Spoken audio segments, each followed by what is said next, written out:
So, the use of algorithmic systems in government, right? That is the topic of the book and of the research I've been conducting for the past few years. And just to get us started, I'd like to give some examples of how these systems are already used in public administrations today across the world. So this is not only in Europe. Chatbots are a very common AI application that we see today on many government websites. They have a little chatbot that can help citizens with questions that they have. And of course, the advantage is they can help citizens 24/7 with their questions. Everything that relates to healthcare or welfare benefits is also more and more automated with the help of algorithmic systems.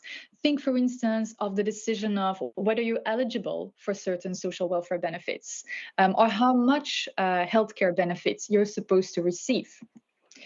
Then everything that relates to the detection of fraud is also increasingly automated. Algorithmic systems can help detect irregular patterns in certain practices and then try to detect whether certain transactions are fraudulent, right? Or it can also be detecting fraud in Social Security.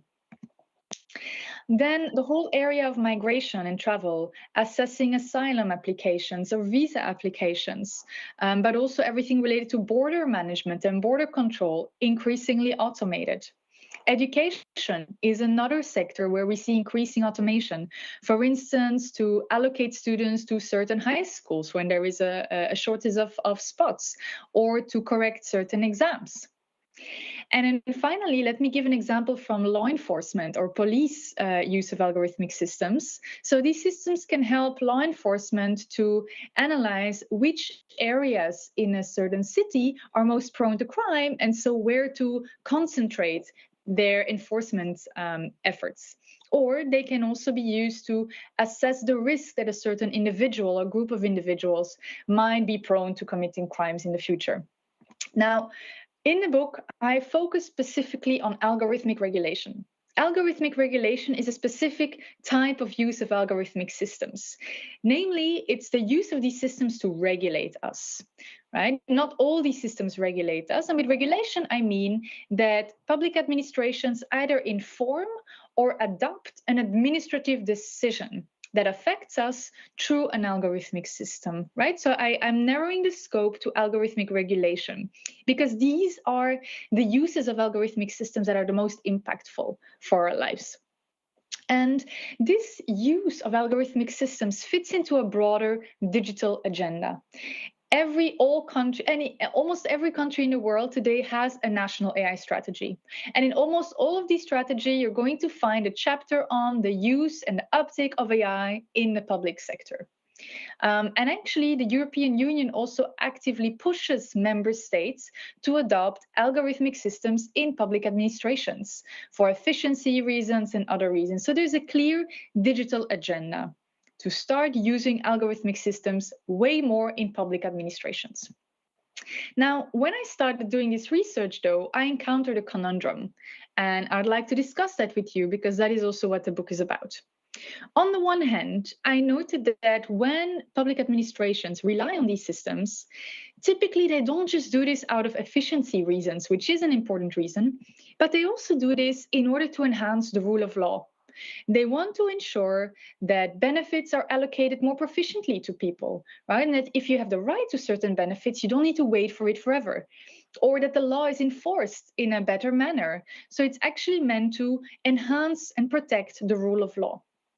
At the same time, I found so many examples in which when algorithmic systems were used to implement or enforce laws, the opposite happened. And the rule of law was actually eroded, and the rights that people were supposed to have were infringed upon. So how can we make sense of this apparent conundrum?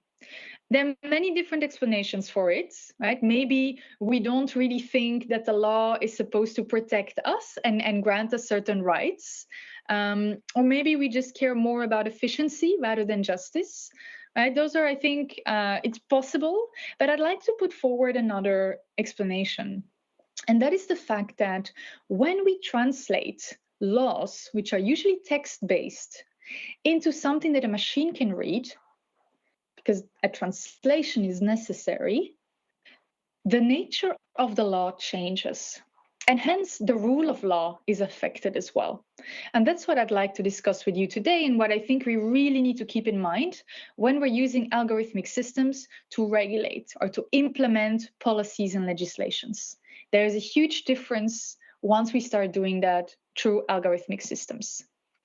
Okay, I mentioned the rule of law a few times, but I need to first explain what I mean with the rule of law. This is a very broad concept, and it's been defined in many different ways by many different people. There are many different definitions of it, even though it's really a core value of modern liberal societies. Now, what I mean with it is this is a concept that have certain protective normative goals. The rule of law has a protective element. It protects citizens because it constrains political power. Those who are adopting legislation or politicians also need to be subjected to the law. Everyone is subjected to the law, also those who make the law. And politicians or civil servants are bound by the law. So in that sense, the law protects us. It gives certain boundaries. And notice how it's the rule of law, not the rule of men. These two are sometimes opposed to each other. We want to be governed by rational norms that we all agreed upon, and not by the arbitrary whims of men who wake up and say, oh, this is how we're going to govern this society today. At the same time, if you have laws in place, you can also counter arbitrary decision-making, which is very important. It also enhances formal equality, right? Because everyone is subjected to the law. We're all equally subjected to the law. Again, whether you're super powerful or not. And because we have these laws in place, we are able to predict the consequences of our actions, right? We know that if we follow the law, we'll steer clear. And if we infringe the law, if I steal something, I will face the consequences. So this gives also me a space of freedom in which I can autonomously decide how I arrange my life in dignity, liberty, and autonomy within the framework of the law. So these are all important protective goals of the rule of law. The rule of law is there to protect us in an important manner. Now, in the book, I focus especially on the rule of law in the European Union. And in the EU, precisely because in a variety of countries, there seems to be a rule of law backsliding or an erosion of democracy and the rule of law, the EU set forward a rule of law agenda, really trying to better protect the rule of law because it's such an important value in democracies. And in one of its regulations that is meant to protect the rule of law, the conditionality regulation, it also puts out more precise principles of what it actually means with the rule of law. So these are the principle of legality, legal certainty, no arbitrary use of executive power, effective legal protection before courts, equality before the law, and separation of powers, right? Now, these are still quite broad principles, but it's concretizing a little bit more what we actually mean with the rule of law, and especially also for people in government, what they should do in order to comply with the rule of law. Now, you might think this is pretty straightforward, right? Yes, we should all be equal before the law. But these principles, once you're going to apply them, have inherent tensions. It's not always that straightforward to apply them. Think of equality before the law. Let's say that the law applies equally to everyone. But what if you have a certain disability? And if the law is applied to you in the same way as for everyone else, it might actually lead to an unjust decision or to unjust consequences. It might harm you if the law doesn't take account of your particular situation. So we also need to make sure that the law's hard edges, if you don't fit into what the people that adopted the law had in mind, that we can soften these hard edges and make sure that we balance the general law to specific cases, right? Because laws are always formulated in a general manner. So then you need to see, how do I apply it now in this specific case? And that requires a balancing exercise. And this is where discretion comes in, right? Civil servants sometimes have more, sometimes have less discretion. But the reason why they have this discretion is to counter these balancing exercises and ensure that the law truly can serve its protective role. Because otherwise, the blind application of the law can actually lead to unjust consequences. And this is what I mean with rule by law. So in the book, I distinguish rule of law, which is a positive, protective role of the law, and rule by law, where there are laws, but they're not protective at all. They can actually be oppressive. And so it's contrasted with the rule of law. And there are two manifestations of rule by law that I focus on. The first is when a judge or a civil servant applies the law, but in a way that is negligent, in a way that doesn't take into account the consequences for the particular person, right? Think again of the person with a disability. If you're going to apply the law equally to that person, even though they clearly don't fit the criteria that the legislator had in mind, they just didn't think about that case, it's just going to lead to an unjust situation. Right? And it might be negligent, right? They might not even think about the fact that they might create an unjust situation. And this is sometimes associated also with legalism, right? Blind rule following, regardless of the consequences, rather than looking at the spirit and purpose of the law. But there is a second manifestation, and that is the fact that sometimes you can also adopt and apply the law in a way that is deliberately oppressive. And I think you can all think of examples either through history or also more recently, even in the European Union, of laws that are adopted by more oppressive leaders that are actually taking away our liberties and our freedoms and are actually eroding certain rights or democratic institutions. The law can be a very powerful tool to actually strip away our liberties. And this is sometimes associated with autocratic legalism. Now, the thing is that because you're doing it through law, you can hide behind the fact that you're doing everything legally, but still oppress people. But at the same time, you're still undermining the protection that the law is supposed to give you in a liberal democracy, right? So that is what I mean with rule by law. So to simplify, rule of law, good. Rule by law, bad, oppressive. Okay, now let's take all of this to the algorithmic context. Let's apply this to the algorithmic context. At the first instance, there are actually a lot of benefits that algorithmic systems can give, also particularly to the rule of law. Algorithmic systems, and especially algorithmic regulation, can help us get a speedier delivery of the rights and benefits that the law is giving us, right? The protection that it's affording us. It can also help counter the rule of man, because you no longer have individual people who might maybe be corrupt or take, purposely biased decisions, right? It will be a centralized algorithmic system that decides. There are no longer humans necessarily involved. You can have more consistency across decisions, right? Think of the fact that there are civil servants, thousands of them all over the country, and they all might have a slightly different interpretation of how to implement a law. If you have one central system that decides, then it might be more consistent, and it could also be more equal in theory, right? Because everyone will be subjected to the law in the same way.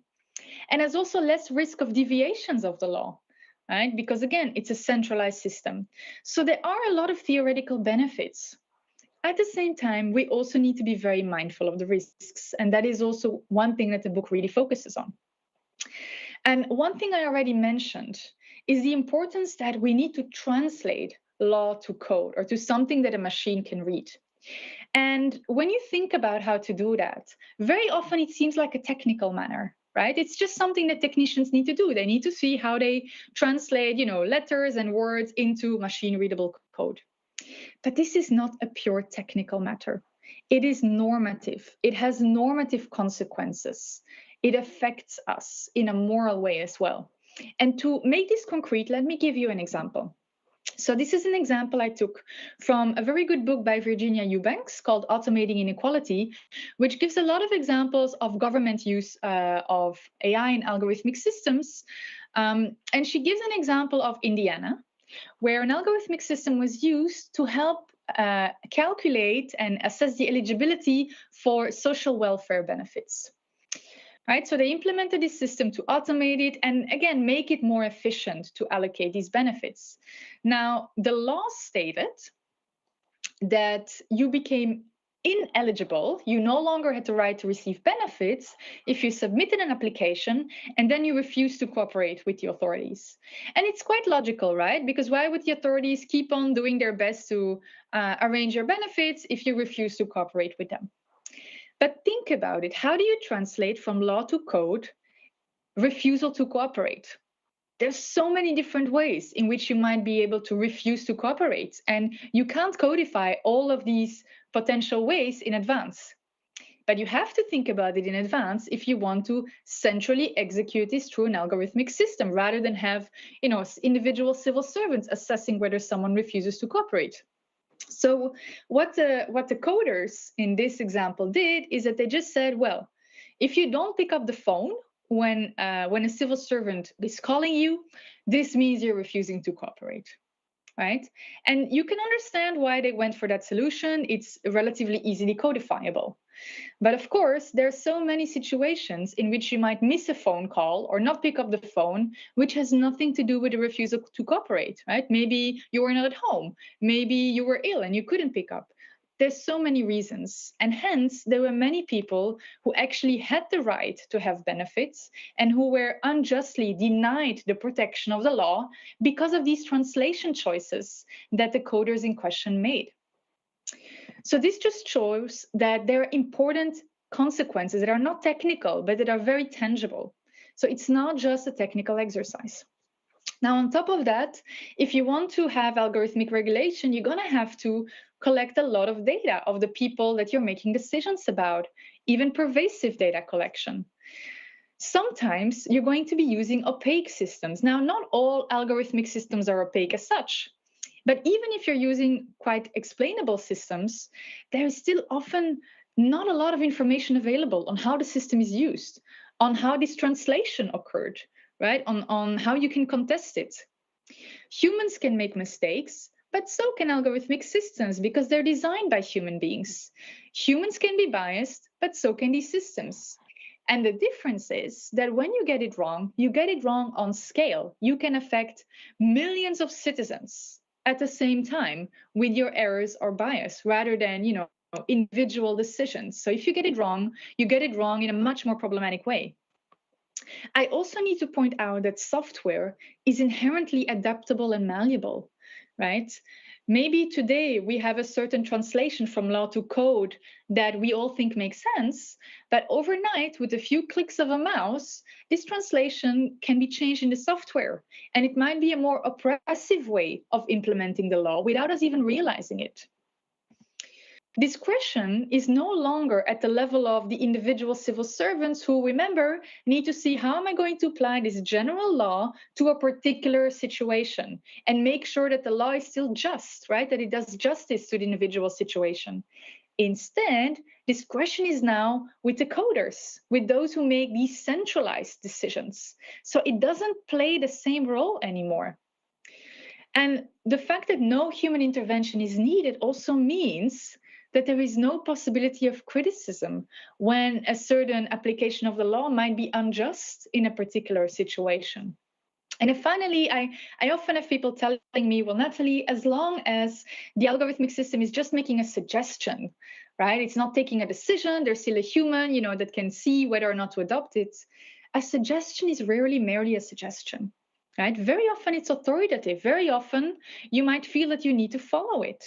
And that might lead to a certain loss of personal responsibility, right? Because if you just rely on the system, very often it's easier. If you want to deviate from the system, you usually need to justify it, talk to your hierarchy, etc. So it's rarely just a suggestion. And just to give an example of an article from 2021, where some researchers did interviews with police people in Berlin who used an algorithmic system that made suggestions of where to send police people in the city. And they say that following CrimPro, which is the name of the system, is the easier legitimation strategy. I do not risk anything if I follow the system. Even if I find the suggestion stupid and nothing happens in that place, it will not be my responsibility. Now, it doesn't have to be like that, right? But it is a risk, this loss of responsibility. So what I argue in the book is that instead of having, more rule of law protection through algorithmic systems, what we might actually have is rule by law, the oppressive uses of law, powered through algorithmic systems. So a scaled oppressive rule by law. And I make a typology of certain characteristics of algorithmic rule by law. First of all, if we're not careful, we're going to prioritize efficiency over justice. If we have an overall techno-rationality point of view, if we want to make everything technical rather than thinking of justice and the consequences for the people that are affected. We're also giving a lot of power to coders. They are actually making public decisions, even though this is maybe not something we had intended in the first place.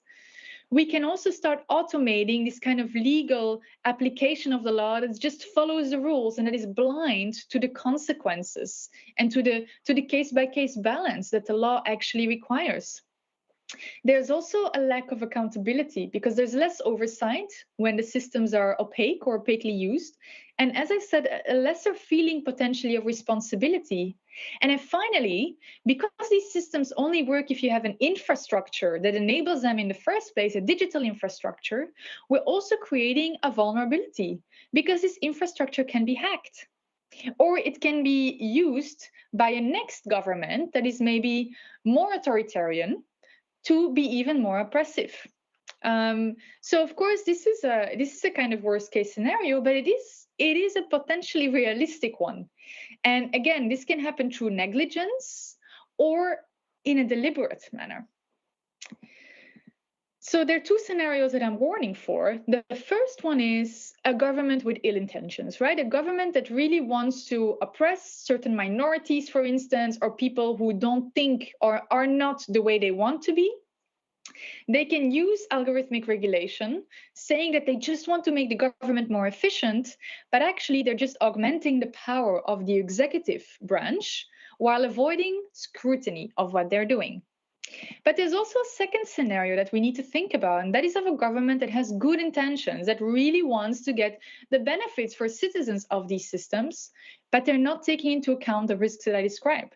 And if you don't take into account the risks, you're still going to have an erosion of the protection of people. You might still have rule by law and an oppression of people. In both cases, the rule of law can be undermined. Okay. Am I talking about something new? Because algorithmic systems have been used by governments for decades, right? This is not as such something new.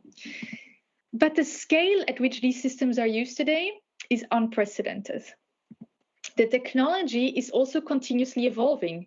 We're using ever more complex and unexplainable systems, and we're also dependent on these systems ever more.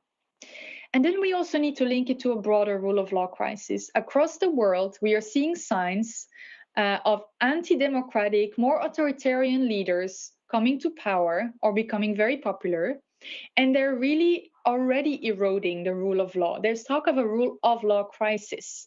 So if you couple that crisis with the potential of these algorithmic systems, we might be in trouble, and it's just a risk we need to face.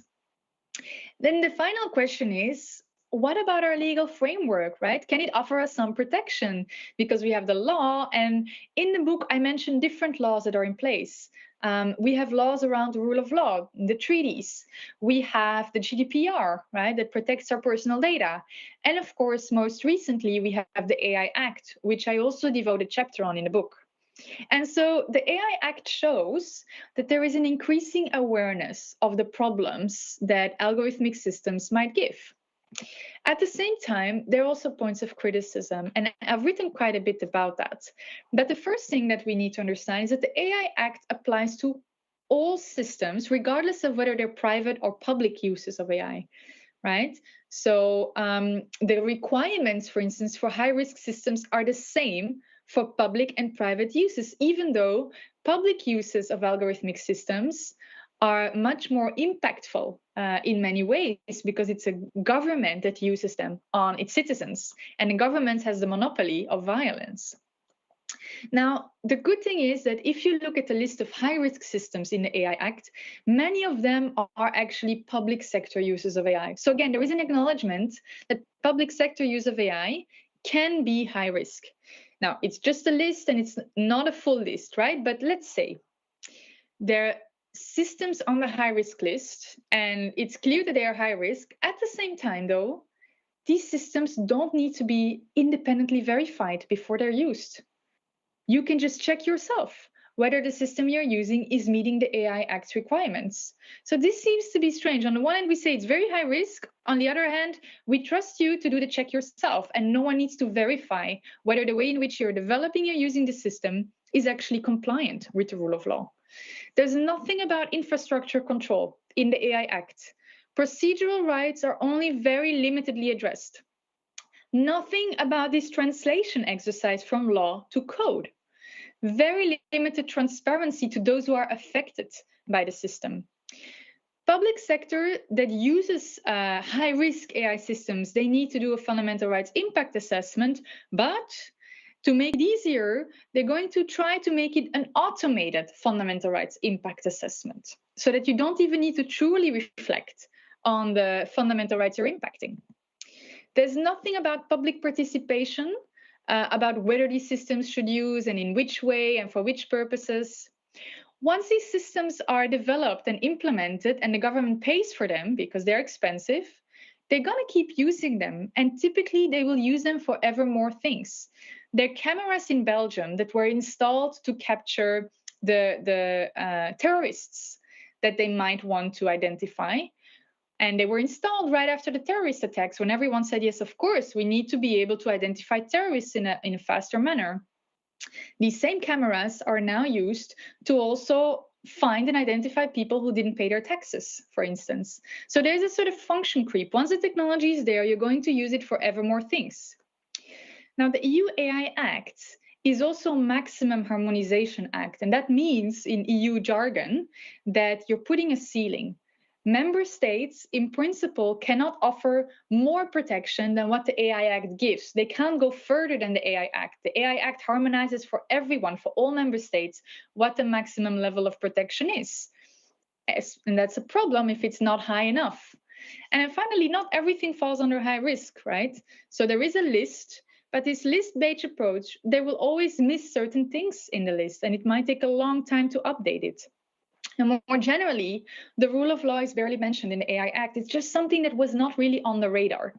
So what I conclude in the book is that we seem to have a misalignment of agendas. There is a rule of law agenda. So the Commission is aware that we need to protect the rule of law. And there's a digital agenda, meaning we want to have the uptake of AI in public sector, but these two don't really talk with each other. The risks of one agenda don't really interact with the risks of the other, even though they can reinforce each other. So to conclude, we have work to do. First of all, I think we just all need to acknowledge that regardless of algorithmic systems, the rule of law and democracy are fragile. We're seeing this in countries across the world. We should never be sure that democracy might not be eroded or infringed upon. And we need to take actions to counter the risk identified, this threat of algorithmic rule by law. We need to have better accountability, not just about the output, but also of these upstream choices, right? The translation choices that the coders make from law to code. We need to have more stakeholder involvement and public participation when these systems are designed, developed, better remedies for contestability.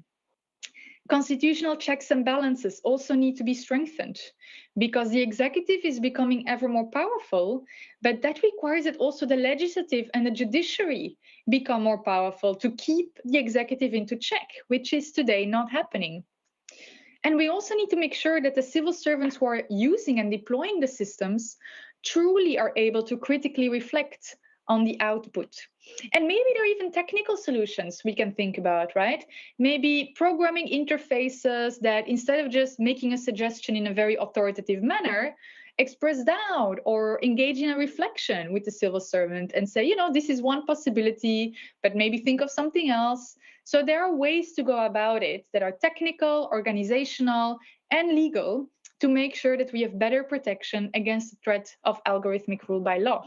So thank you very much for your attention. I'll stop here, and I'm very much looking forward to your questions.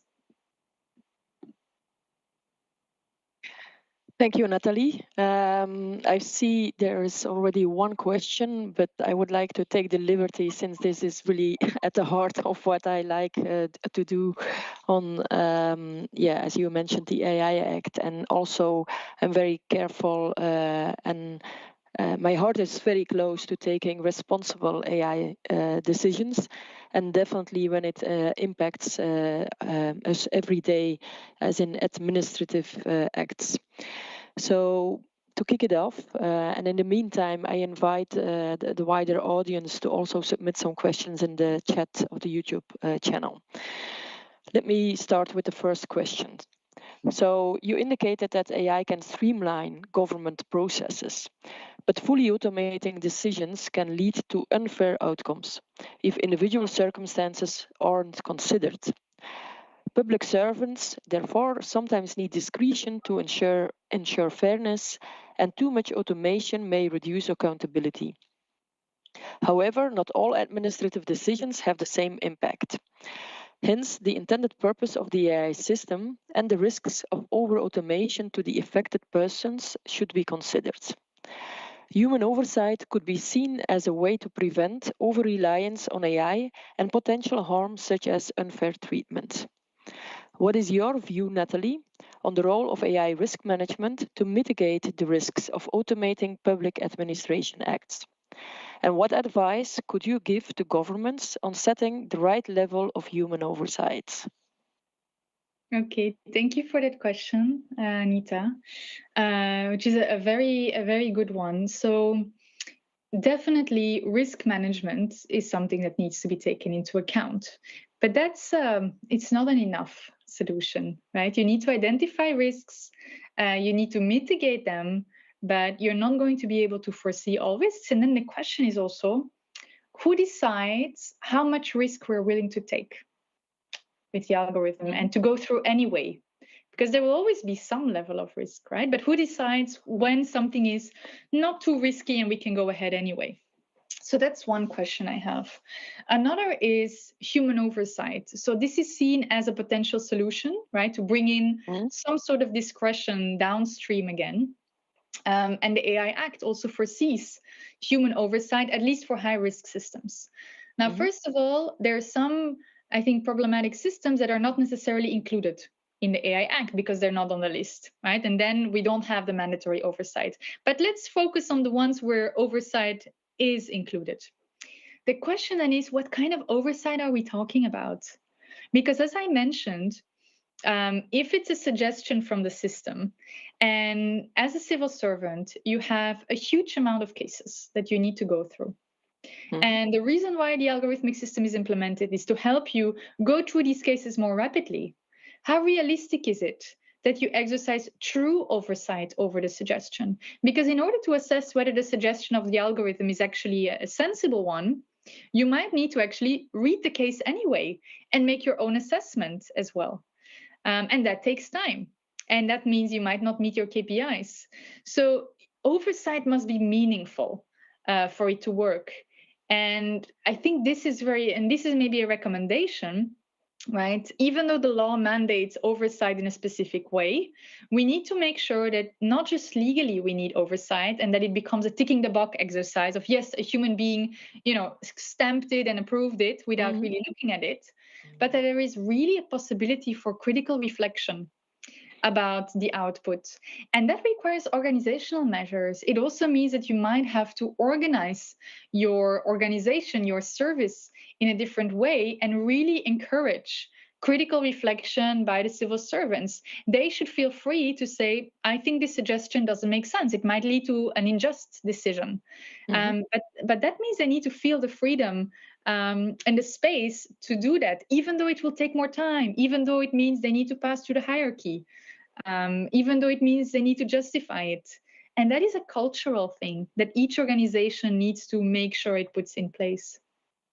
Yes, indeed. I fully agree with that. And from my own experience, you often have to learn how much automation you can allow for. And there's often easy cases you can automate, but there are other more difficult edge cases, so to speak, where you need to learn what the right level of human agency is actually.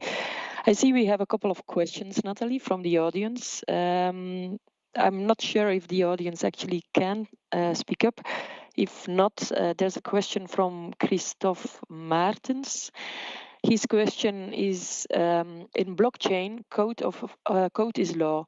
Suggests smart contracts could enhance compliance by reducing KYC, KYE costs through auditable and data-driven automation.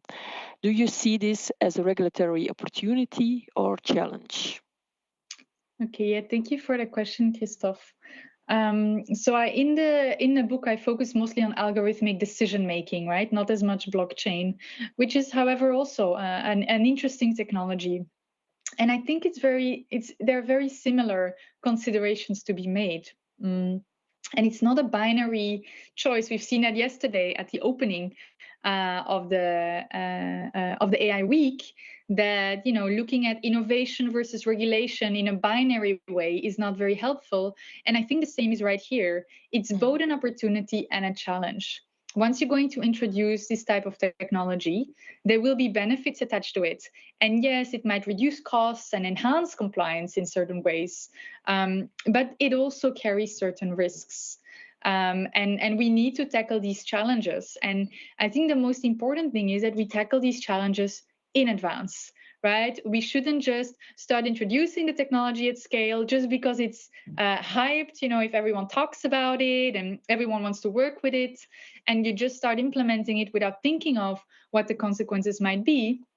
This is not the way to go about it, at least not in government, right? Because there is too much at stake. And now, again, it depends on the type of decisions, right? This is also why in the book I focus on algorithmic regulation. So specifically systems that are used to regulate us, to inform decisions about us, or to adopt decisions about us. I'm not excluding that there are many things public administrations do that don't immediately affect citizens. And then it's a different ballgame. But if it's decisions that affect our rights or that affect the protection that the law is meant to give us, then we have to expect from governments that they step up, that they do their due diligence, and that they assess the challenges way in advance. Yes, indeed. There's actually a question tangent to the question I posed you earlier, Nathalie, but I still would like to pose it nevertheless. Victor Kau had a question, which is, what threshold of automation should be established in AI-driven legal decision-making to ensure human intervention in discretionary cases while maintaining transparency and compliance? Yeah, good question. I think it's very difficult to say in advance, how much automation should you implement and for which type of decisions. So I actually like the fact that the AI Act mandates for high-risk systems of public services a fundamental rights impact assessment. I think that for many public services, this is a bit daunting, right? What does this mean, a human rights impact assessment? How do we do that? Should we assess all possible human rights that might be affected? So this is something that needs to be tackled. But I think once you're going to implement a system, just taking a moment to reflect, right? What the consequences will be of the decision-making system. What type of automation are you going to use? What kind of AI system? It also makes a huge difference whether it's an explainable system or if it's, an unsupervised machine learning system that helps you and it's less explainable. So this makes a very big difference, and this is something you need to take into account in your design of how you're going to go about it. So there is no, I think, straightforward answer. And I think, the fact that we need human intervention and discretion also means that we need this kind of discretion and balancing when we are adopting the technology, right? When we are deciding in which way we're going to design it and in which way we're going to use it. Mm-hmm. Yeah. Yeah. I fully agree with the fact that even at the design or ideation phase of developing an AI system to support administrative decision making, it is important to do this kind of stakeholder analysis and to do a fundamental right impact assessment. But as you point out, this is something rather new to a lot of people. And that's why, for example, in the AI risk management standard that I contribute to, we are planning to give some examples of how to assess those risks and also to give some examples of how fundamental rights have been impacted in the past for example, in specific public administration decision making. So that might help the people who actually have to implement the AI Act and the harmonized standards. There's still another question and a suggestion perhaps by Daniel Bram. He is actually asking, would it make sense to integrate AI into human oversight processes, but in a way that enhances critical questioning rather than replacing human judgment? Yeah, I like that suggestion. Of course, we all know that human beings, we have limited cognitive capacities, right? There are things we're going to miss when we're reading a case. We might not, be able to predict everything in advance either. Humans might also have certain biases, or they might be also very inclined to obey authority even if they see that what they're doing is actually unjust or leads to problematic consequences. So having a type of mechanism that pushes them to make a more critical reflection on what they're doing, and if AI can help with that, I would be open to that. And actually there are now experimentations with AI to, for instance, help people moderate discussions in a very polarized setting, to push them to have a more critical reflection on their own stance in a more moderate manner, which can actually enhance debate and conversation between people that might have opposing views. So I'm all for these kind of positive uses of AI.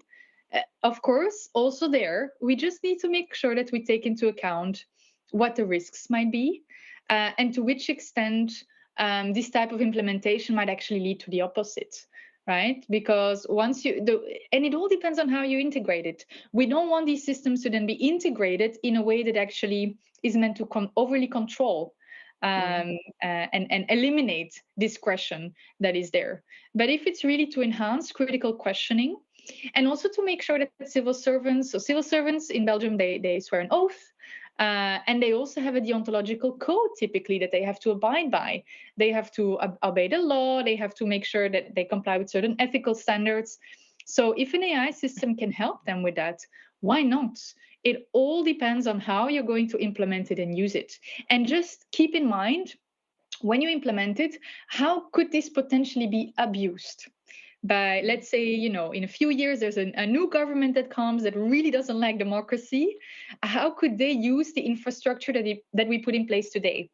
And how can we develop the infrastructure in such a way that minimizes the risk that they abuse it later on? I think this is a reflection we need to make over the longer term.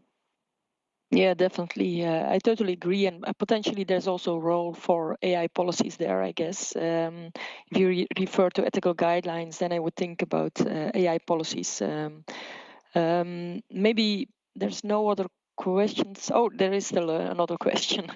There's another question by Konstantinos Pessinis. Have measures been taken in the AI Act to prevent the coercive use of data against citizens in the event that authoritarian regimes rise to the top of states? Yeah, good question. So most protection mechanisms for the use of data we will find in the GDPR, not really in the AI Act, just because it was not created for that purpose. That said, algorithmic systems and AI systems, of course, use data. So to that extent, that is included in the AI Act.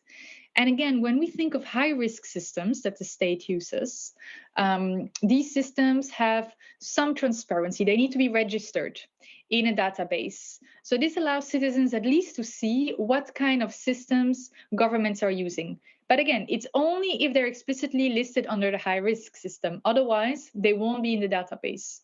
And the information that the government must put into the database is very limited. So it's not giving us much more transparency about what the government is doing with the AI systems. Now, more problematically, the AI Act does not apply to national security.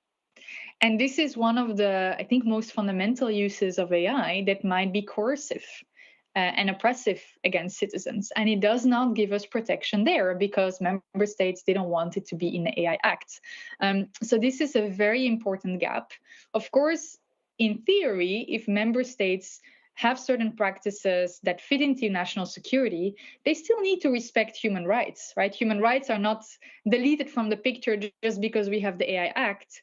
It's just going to be much harder to verify and hold them accountable. And that is definitely a concern I have as well. Mm-hmm. Yeah, I fully agree with that. So indeed, the use of AI in security, national security, is a big exemption in the AI Act. And obviously, given the current political situation, this might worry us a lot, actually. I think it's time to conclude our session, but I really liked your analysis of how AI to automate administrative decisions can both bring benefits as well as some risks. And I think it's very important to raise the awareness of those risks and that the governments think clearly about how they can manage those risks in various ways by, for example, having more multidisciplinary teams and not leave it all to the coders, as you suggested. But the use of policies might be relevant as well. And there's obviously still some big question marks and experience to be gathered. So thank you very much for first of all to the audience for all the nice questions, and especially to you, Professor Nathalie Smuha, for an excellent explanation of the book. And hopefully people are engaging now and feel the need to actually buy your book and get a little bit deeper in the subject. Thank you very much and have a nice day. Thank you very much to you all. Bye.